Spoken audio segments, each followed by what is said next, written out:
Hello, everyone, and welcome to our weekly discussion series that's hosted by the Chaldean Cultural Center in collaboration with U of M Detroit Center, Unique Voices in Films, and CMN TV. I'm your host, Wiam Nemu, and my guest today is Professor Jason Overfelt. Hello, Jason. Hi, Leon. Thanks for having me. So, Jason is an assistant professor in the Department of Linguistics at Oakland University. He studied linguistics at Purdue University before receiving a PhD in linguistics from the University of Massachusetts Amherst in 2015. Prior to joining the faculty at Oakland University, he held positions at Haverford College and University of Minnesota. So this is a really fun topic for you, huh? Oh, yeah. No, I was excited to get to talk more about linguistics today. Yeah. Yes, and we met because of this, because of your interest in the Aramaic, the Neo-Aramaic language, with particularly within the Chaldean community, the Chaldean dialect.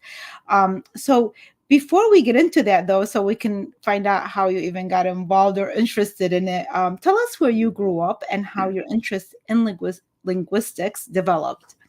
Yeah, sure. So I kind of grew up in a lot of different places. We were a military family. My dad was in the Army. So although I was born in Colorado, I grew up in Germany and Indiana, Texas, all over the place, but primarily in Indiana.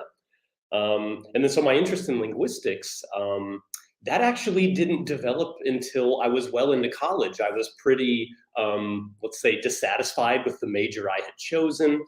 So while thinking about what might be a different course of study for myself, I was asked, well, what kind of things have you been interested in? And, I remember all the way back to being very young and having questions about language and how it worked. And like, I remember even being like dissatisfied and frustrated with the way the alphabet worked because it wasn't really representing language as good as it should be.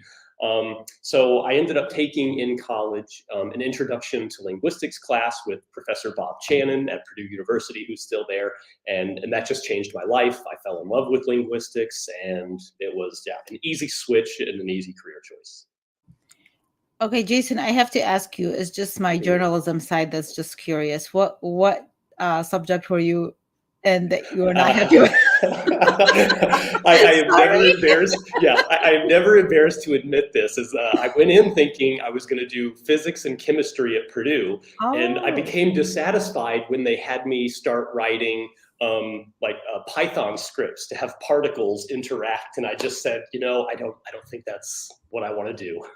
okay. Well, that's Yeah. good. Then it helped you realize what you did want to do. It very much did. Yeah, something sciency, but let's do it with language instead. Yeah. Yes. So then what was the next step, and how did you end up here in Michigan and teaching at Oakland University? Uh-huh. Yeah, so after I got my degree, as you've already said, I had visiting positions at Haverford College in Philadelphia and at the University of Minnesota in Minneapolis. And I was lucky enough to be in the right place at the right time when Oakland University posted a position looking for somebody who is specializing in the field that I do in syntax. So I was also then fortunate enough to be chosen for the position and am now tenure track in my fourth year here at Oakland. And the interest in Chaldean came from two desires. One, a little bit selfish, is it's an understudied and underrepresented language, so there was a clear opportunity to do some interesting work on a language that just not many people know about. But then it was also a really great opportunity for me to tap into the local community. Not being from Michigan, I was looking, how I could become a community member, and knowing that there was a large population of Chaldean speakers, it just seemed like a real good opportunity to try to tap in and become a community member. Well, how were you first introduced? Was it when you started living here that you were first introduced to the Chaldean community? And when you first learned about them, what was your feeling about finding? Because I know we talked about this a lot in the before, that a lot of people don't even know that we exist. Yeah. So what was your, how were you introduced? I know that Michigan has the largest population of Chaldeans in the world. So obviously Mhm. you're probably surrounded by them, especially Yeah. at Oakland University. But and then how did that make you feel coming across this community? Yeah. So I came across it because, as a linguistics professor, then one of the things that I'm always talking to students about is what languages you study or what languages you know, what languages you're interested in. And it was my students who then told me about Chaldean, that they, speak this relatively understudied and not well-known Semitic language. I happen to study Semitic languages more generally, in particular Ethio-Semitic languages. So when I heard that there was this very large population of speakers of this underrepresented and understudied Semitic language, the feeling that I had, I will admit, was excitement. It felt like this was something brand new and exciting that I could start studying and start, as and I suspect we'll talk about in a moment, helping the community to raise awareness of. So the way that we met, I received an email from you along with other community leaders and community members, and you were telling us about these wonderful programs. I remember when I saw the email, I thought, "Oh my goodness!" I was so excited that there was somebody, that there was a professor that was so interested in some of the work that we do that's similar to ours, but outside of our community that had this kind of interest. And Mhm. we've been trying to collaborate with others. For a long time because of the fact that we know, we're lucky that we have a lot of community members that are still speaking Aramaic, but we feel like it could be, possibly a dying language. So what is the programs when you reached out to us? I mean, you had a load of programs that you were starting. Tell us about them and how you came to the idea of putting that together and how would that help the community? Yeah, sure. So I guess the first thing I can mention is when I was doing my linguistics degrees at Purdue, I was studying under Professor Elena Benedicto, who is still there. She runs the Indigenous and Endangered Languages Lab. I was lucky enough to be a member of that lab, and I got significant training in formal linguistics, as well as language preservation and documentation. I was exposed to best practices for language revitalization. So this is just an interest I've had in a very long time. And part of what Professor Benedicto instilled in me is a sense of duty for how academic research should be done. It's one thing to get really excited about being able to study the grammar of an underrepresented and underdocumented Semitic language, but we should also, we have a responsibility to give something back to the community at the same time. So knowing that Chaldean is an endangered language, so when we use that term, what we mean is that it's no longer being acquired by younger generations. And this is something that I have heard anecdotally and something that we know is younger generations, people at college age and younger, don't speak the language fluently like their parents might, and definitely like their grandparents might. So if that goes on, the risk is that the language will die. People will stop speaking it, and with it, all sorts of cultural artifacts will disappear, stories, knowledge, songs, and that's very much something that we would like to prevent. So having training in preservation and documentation, knowing about the situation that Chaldean was in, I saw this as an opportunity for tapping into the community, giving something back, offering whatever help I can provide in order to preserve and document Chaldean and save it for future generations.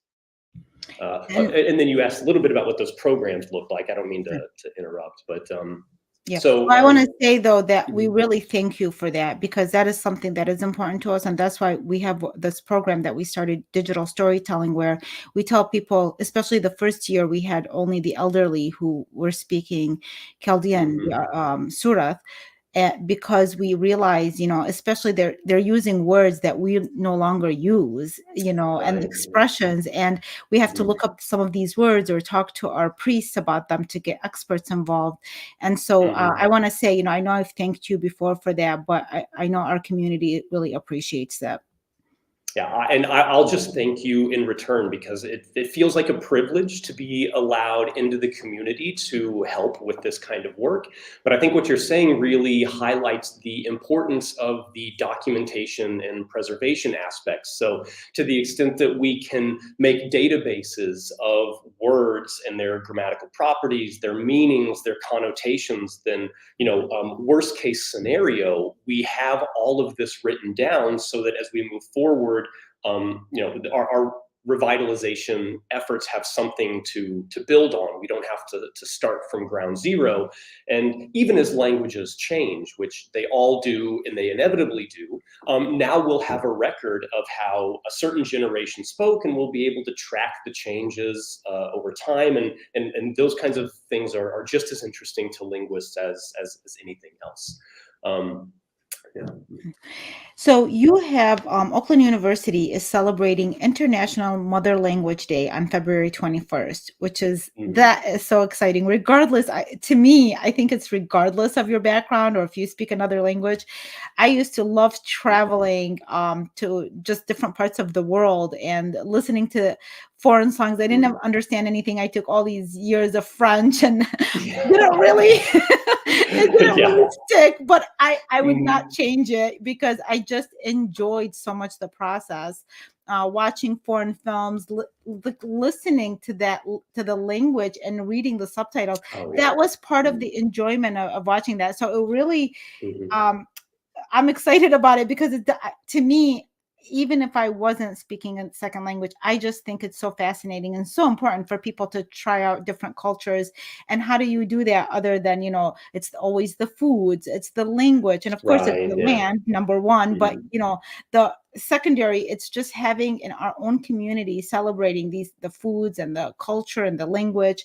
But until I was involved uh, with you and your community, I was really not aware of this. I was not aware that this was celebrated. If you can tell us what that day represents and how long has Oakland University been celebrating this day? Yeah. So, International Mother Language Day is a UN-sponsored event.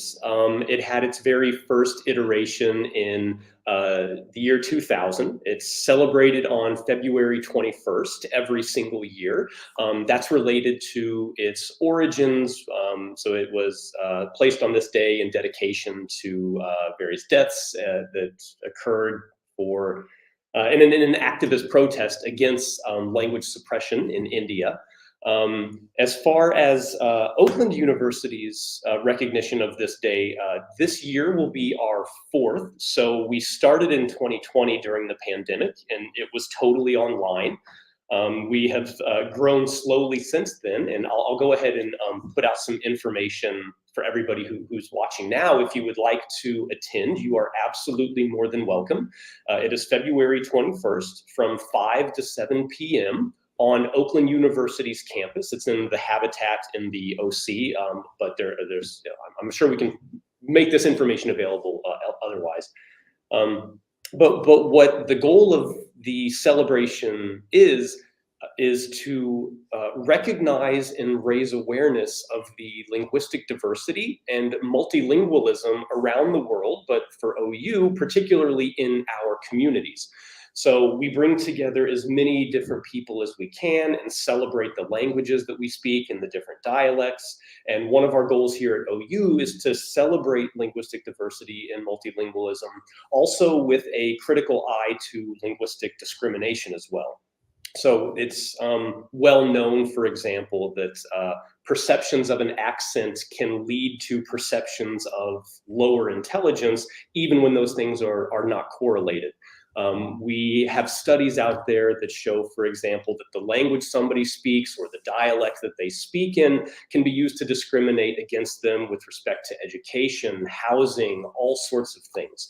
So we try to turn our linguistic diversity and multilingualism away from the sort of deficit kind of discourse that we're used to seeing to asset-based discourse. We celebrate it for, representing the diversity of the human experience, for all of the different viewpoints and perspectives that can be conveyed with different languages and different dialects. So we just try to point out that this is something that we should be celebrating and happy about. And part of this means also then raising awareness, making sure people know about Chaldean and what it is and where it comes from. That's wonderful. I mean, really, it just sounds like an amazing celebration for, again, for anybody that is, and plus the university, the location is beautiful as well to top it off. Yeah. So people can, come and join, right? Like it's And, just and, and there's free open to the pizza public. too And, with oh, no cover charge. you Yeah. cannot forget the pizza. Yeah. Yeah. Yes. So, many communities, Jason, including the Chaldeans, they feel that their ancestral language faces extinction, despite efforts to keep it alive. Given your studies, and do you think this is something that's inevitable, or do you think that if the language continues to be taught at home and classroom, there's a possibility that it would continue? Mm-hmm. Yeah, I love hearing this question because there's such an optimistic answer to be given that this is not inevitable. Whether the language has already lost all of its speakers or not, revitalization is a possibility. So there are examples all over the world of revitalization and preservation efforts taking place with some real success stories that include Hebrew. Hawaiian was almost entirely wiped out, replaced with English, but there was a revitalization effort that has led to people now regularly speaking Hawaiian. You can get a college degree in Hawaiian newspapers. There are success stories like Wampanoag in Massachusetts, which had gone extinct, but now has its first new speakers in over 100 years. So there are methods and best practices in place that we know that we can use to keep languages alive, resuscitate them. And all that's to say is that Chaldean, if we act, will not go anywhere. But it does mean that we have to act because, as I mentioned earlier, we know, and this is beyond just anecdotally, that younger generations are not speaking it. But the fact that we still have so many speakers around, it puts us in a really strong position. So you asked, for instance, if we were to keep teaching it, yeah, those are the kinds of things that we ought to be doing. So having classrooms and class lessons that children can attend to keep being exposed to the language.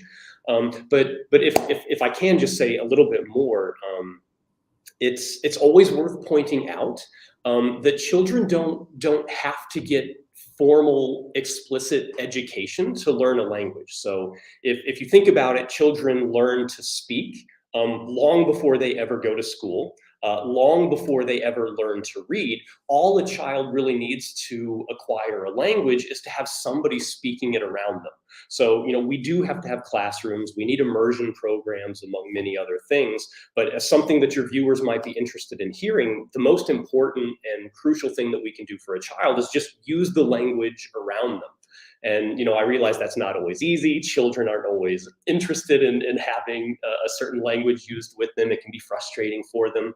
But this is how we can all contribute to language revitalization and preservation. So this is not a foregone conclusion. While Chaldean is endangered, we are in a really great place to work together to prevent it from going extinct.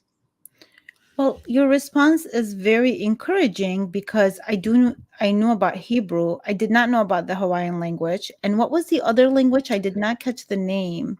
It's called Wampanoag, and a trained linguist, Jessie Littledoe, I think I'm getting her name right, spearheaded this revitalization program where she did actual comparative historical linguistics and was able to reconstruct their lost language, and then opened up immersion schools and now have children that have acquired the language and speak it as fluently as you could call anything fluent. So an amazing success story. So worst case That's scenario. amazing. That's amazing. See, these stories matter. This is what inspires and makes a person, because some of the more prominent stories sometimes stick out and you get to hear about them and you kind of feel like it's a hopeless case. But at the same time, I have noticed classes that have been held. We started classes because we felt that there was a need, but we we weren't sure who's going to sign up. Once we Hmm. started, the next thing we know, we were providing them in person, then online, then now we have a children's classes that we're holding at the CCC.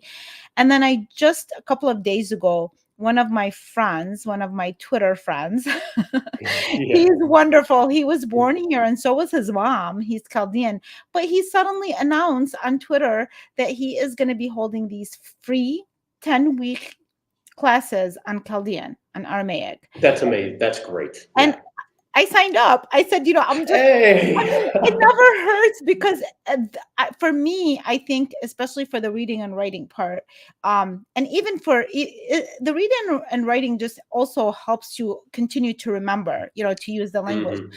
But I want to try to sit in just for the sake of hearing that language over and over again, and Hmm. my mom, before she passed away, it was just more regular, especially she lived with us like the last 5 years, but it's not as daily as it used to be, the communication, Yeah. right?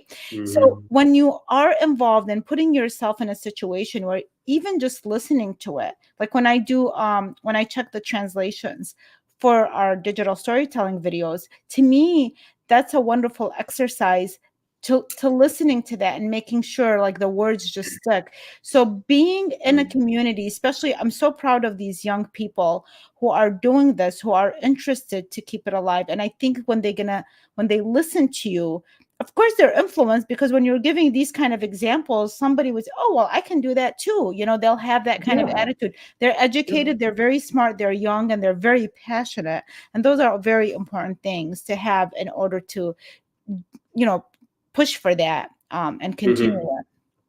It's true. It will be the next generation that has to be the torchbearer. They're the ones that are Right. going to pass it on. So it's yeah, Yes. it's also encouraging from my perspective too. The Chaldean students that I have on campus, so many of them are excited about these efforts. So yeah, good to all of you.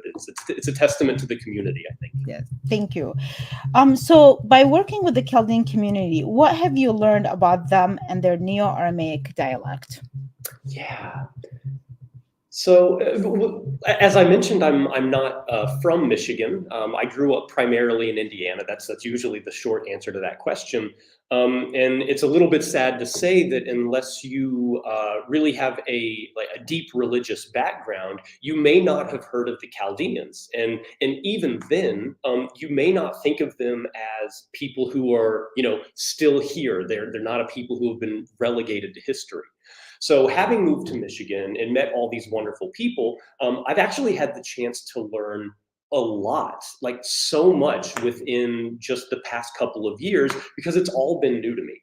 And I got to say that one of the things that has been like most impressive in such a like just as far as like one of the things that I've learned that has just been like one of my favorite things is just how much this community has already engaged itself in with raising awareness of their culture, their language, doing projects, and we I think you're a very a perfect example of this as a filmmaker and an author. People who are already taking their culture and spreading it out there, but everybody that I have come across has in one way or another been engaged either professionally or just as just for the fun of it as a hobby, with somehow putting their culture out in the world or celebrating their culture. And again, not being part of the community, not being exposed to it, being from Indianapolis, which is not something we hear about. That's like that's the best thing that I have learned, and I think that it's really bodes well for any language documentation and preservation efforts, because the buy-in is already here. People are already excited about this and interested in it.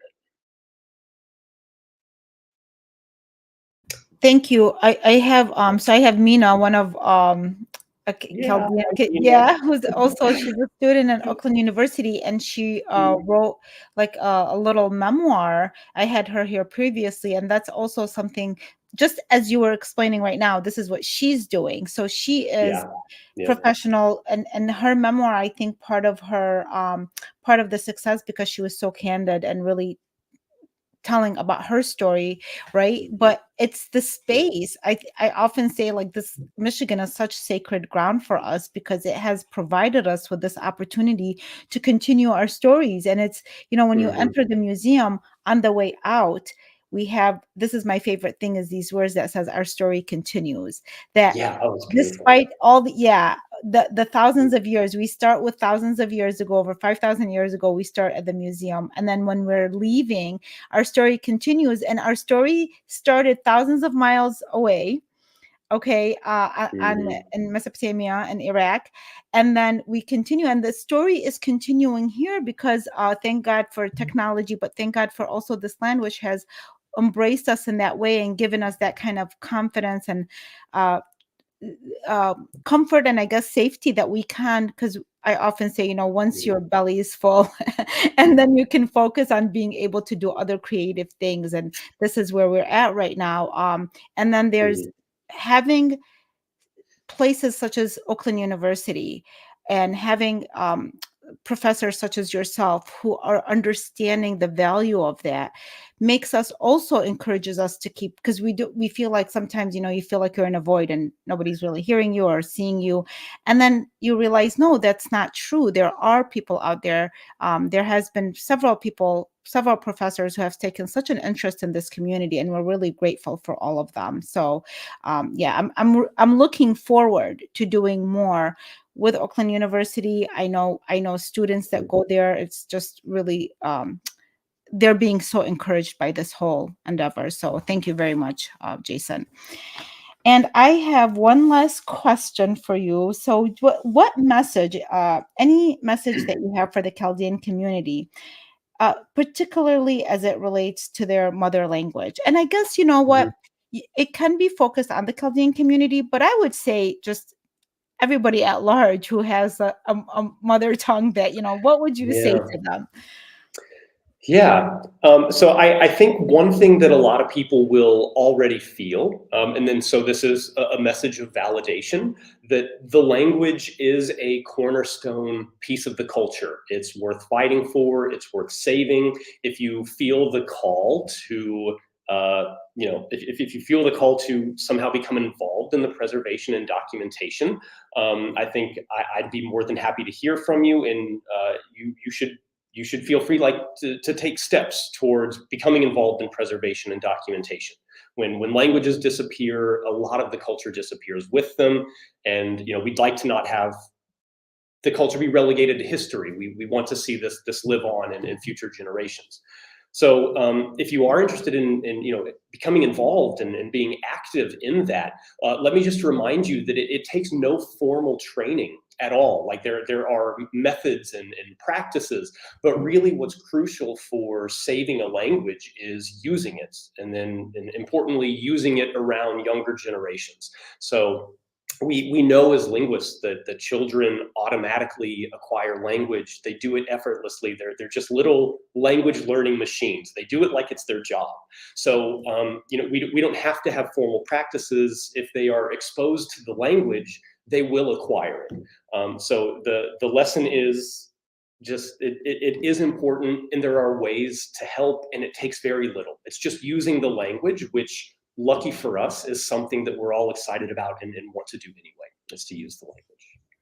Yeah, and then I think the way you described it right now, if people take out the idea of like having to go and study it or creating this whole criteria Hmm. for it, they would realize, probably experience it, like it's a lot of fun when you're doing it that way. Yeah, You get to yeah, have yeah. fun with it, and then you also can connect with your, I think, like, older family members in a different way. So you could Hmm. really have fun with that. And Jason, I really want to thank you for taking the time to come today and for all the work that you have done.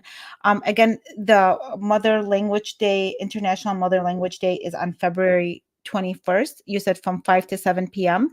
at That's Oakland correct. University. And if anybody's interested, I'm sure that between you and I, we could get the Yes, flyer and I the think, information. yep. And you can contact info at Chaldean Cultural Center, or call the Chaldean Cultural Center. We'll provide information.